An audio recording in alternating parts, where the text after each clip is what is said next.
ఉషోదయం ప్రేమించు కాపరి ఉషా కిరణాలు ఉదయకాలపు వాక్య ధ్యానమునకు మిమ్మల్ని ఆహ్వానిస్తున్నాం. ఈ ఉదయకాలమున ప్రభు మనతో మాట్లాడినట్లుగా ప్రార్థనాపూర్వకంగా సిద్ధపడదాం. మమ్మల్ని మిక్కిలిగా ప్రేమిస్తున్న పరలోకపు తండ్రి, ఈ ఉదయకాల సమయానికై వందనములు. దేవా, నీ కృపచేత మమ్మల్ని దర్శించి దేవా, నీవు మాకు అనుగ్రహించిన ఈ దినము కొరకు స్తోత్రములు చెల్లించుకుంటున్నాం. తండ్రి, మీరు నాతోనూ మాతోనూ మాట్లాడవు, మా జీవితములను చక్కపరచమని యేసు పరిశుద్ధ నామమున అడిగి వేడుకుంటున్నాను పరమ తండ్రి, ఆమెన్. ఈ ఉదయకాలపు వాక్య భాగము రాజులు 2వ గ్రంథము 5వ అధ్యాయము 25-26 వచనములను చదువుకుందాం. అతడు లోపలికి పోయి తన యజమానుని ముందర నిలవగా ఎలీషా వానిని చూచి, గేహాజీ, నీ వెచ్చట నుండి వచ్చితివని అడిగినందుకు వాడు, నీ దాసుడైన నేను ఎప్పటికి పోలేదనెను. అంతటా ఎలీషా వానితో, ఆ మనుష్యుడు తన రథము దిగి నిన్ను ఎదుర్కొనుటకు తిరిగి వచ్చినప్పుడు నా మనసు నీతో కూడా రాలేదా? ద్రవ్యమును, వస్త్రములను, ఒలీవ చెట్ల తోటలను, ద్రాక్ష తోటలను, గొర్రెలను, ఎడ్లను, దాసదాసీలను సంపాదించుకొనుటకు ఇది సమయమా? చదవబడిన వాక్య భాగములో గేహాజీ నయమానును వెంబడించి నయమాను దగ్గర నుండి కొంచెం ధనమును సంపాదించుకొని దేవుని సేవకుడైన ఎలీషాకు ముందు వెళ్ళి ఏమీ ఎరుగని వాడిగా నిలబడి నేను ఇక్కడే ఉన్నాను అని చెప్పిన సంఘటనలు చూస్తున్నాం. మనము చూసినట్లయితే గేహాజీ దేవుని సేవకునితో పాటు ఉన్నాడు, కానీ అతనికి దేవుని సేవకుని యొక్క ఆ ఆత్మ నాకు కావాలి అని ఎప్పుడు తన యొక్క హృదయంలో ఒక తలంపు ఉన్నట్లు మనము చూడలేకపోతున్నాం. ఎలీషాను మనము చూసినట్లయితే ఏలియాను వెంబడించినాడు. నా యజమానుడైన ఏలియా దేవుని ఎదుట నుండి పొందుకున్న ఆత్మ, ఆ ఆత్మ నాకు రెండంతలుగా కావాలి అని ఆశించి ఆయనను చివరి వరకు వెంబడించినాడు. అలాంటి ఒక దైవజనుని యొక్క శిష్యుడిగా లేకుండా పరిచారకుడుగా ఉన్న గేహాజీ, నేను కూడా అలాంటి మనస్సు కలిగి ఉండి నేను మా యజమానుడి దగ్గర ఉన్న ఆత్మలో అనగా దేవుని ఆత్మ నాకు కూడా సంపూర్ణముగా అనుగ్రహించబడాలి అని ఆశ కలిగిన వాడిగా లేకపోవటం మనం చూస్తాం. అది మాత్రమే కాదు, తన యొక్క మనస్సు ధనము పైన ఉండటం ఈ కార్యంని బట్టి మనం చూస్తూ ఉన్నాం.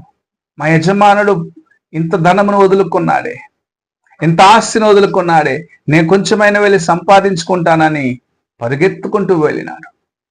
తాను దేవుని యొక్క సేవకునిలో ఉన్న ఆత్మను లేకుంటే దేవుని యొక్క సహాయమును చూడలేదు, కానీ ప్రతిదినం మనల్ని నడిపించే యెహోవా మనకు తోడుగా ఉన్నాడు అన్న కార్యమైన జీవితం లేదు. కానీ ధనము ఉంటే మనము బాగుండొచ్చు అనుకున్నాడు, నా జీవితం బాగుంటుంది అనుకున్నాడు. అయ్యో, మా యజమానికి బుద్ధి లేదు, ఇంత ఆస్తిని ఇంత ధనమును వదులుకున్నాడే అని తన హృదయంలో తలంచినాడు. కానీ ఎంత గొప్ప ఆశీర్వాదమును తాను కలిగి ఉన్నాడని మర్చిపోయినాడు.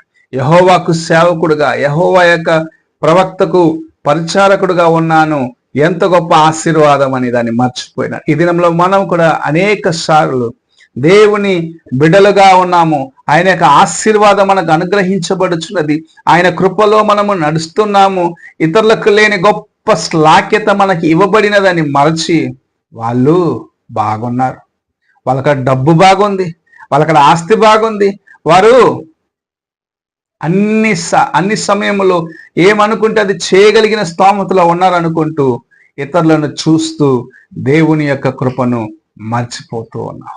గేహాజీ అలాగనే చేసినాడు. నా యజమానుడు వద్దనుకున్న ఆ ధనములో కొంచెము సంపాదించుకుంటాను, ఆ వస్తువులో కొంచెము సంపాదించుకుంటానని నయమాను యొక్క రథము వెనక పరిగెత్తటం ప్రారంభించినారు. కొంచెం ఏదో మాటలతో ఆయన మోసగించి కొంచెం తెచ్చుకొని తన ఇంట్లో దాచిపెట్టుకున్నాడు. రిపీట్ చేశాను. ఎలాగనో మాటలతో ఆయనను మోసగించి కొంచెం ధనము తెచ్చుకొని తన ఇంట్లో దాచిపెట్టుకున్నాడు. కానీ తాను మర్చిపోయినాడు. తన యొక్క యజమానుడు దేవునికి ఎంత సన్నిహితుడో అనేది మర్చిపోయినాడు. యెహోవా ఆయనకు ప్రతి కార్యము బయలుపరచగలడు అన్న కార్యమును మర్చిపోయినాడు. తాను చేసిన తప్పును కప్పెట్టుకొని దేవుని సేవకునికి ముందుకు వెళ్ళి నేను ఏమీ చేయలేదన్నట్టుగా ఉండటం మనం చూస్తున్నాం. ఈ ఉదయకాలంలో అనేక సార్లు నీవు నేను ఇలాంటి పొరపాట్లే చేస్తున్నాం. ఎవరు చూస్తున్నారులే అనుకుంటూ, ఎవరు మమ్మల్ని ఏమి చేయగలరులే అనుకుంటూ దేవునికి అయిష్టమైన కార్యములను నీ జీవితంలో చేస్తూ, దీనివల్ల నేనేదో లాభం సంపాదించుకొనగలను అనుకుంటూ దేవుని కృపను నిర్లక్ష్యపరిచి, దేవుని దుఃఖపరిచి చివరికి గెహజీలాగా శాపగ్రస్తులుగా మారిపోతున్నాం. ఈ ఉదయకాలమున నీవు ఎలాంటి మనస్సుతో దేవుని సన్నిధిలో ఉన్నావు?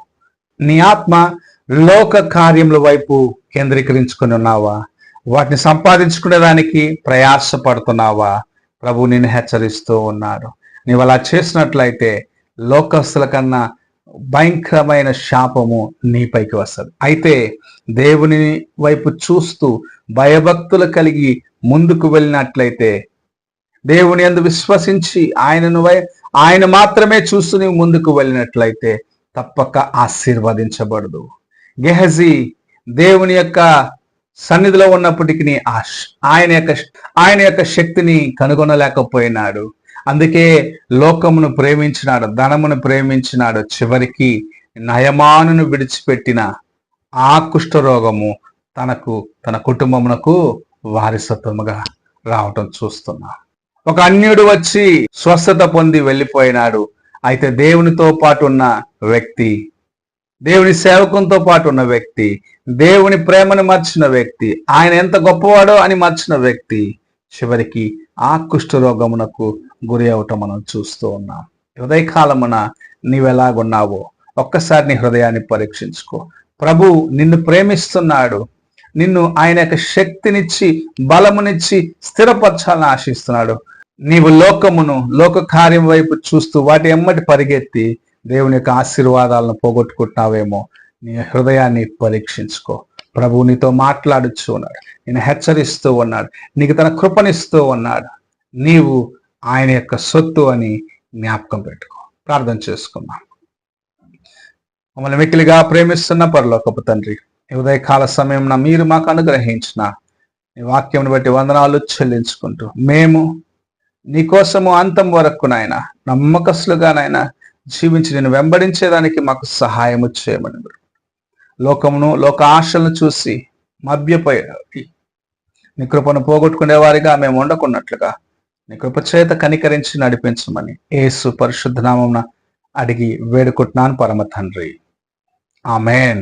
తండ్రి అయిన దేవుని ప్రేమ, కుమారుడైన క్రీస్తు కృప, ఆదరణకర్తైన పరిశుద్ధాత్మక సహవాసం ఇప్పుడు ఎల్లప్పుడూ తోడై ఉండి సదాకాలము నడిపించును గాక. ఆమేన్.